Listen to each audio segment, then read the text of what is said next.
عزت صرف لباس سے نہیں نگاہ سے بھی ہوتی ہے۔ جو مرد ہر عورت کو خواہش کی نظر سے دیکھتا ہے، مسئلہ عورت کا نہیں بلکہ اس کی تربیت اور کردار کا ہوتا ہے۔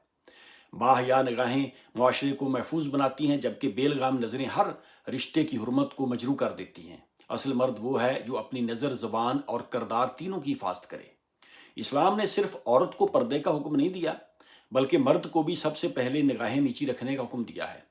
مومن مردوں سے کہہ دیجئے کہ وہ اپنی نگاہیں نیچی رکھیں اور اپنی شرمگاہوں کی حفاظت کریں۔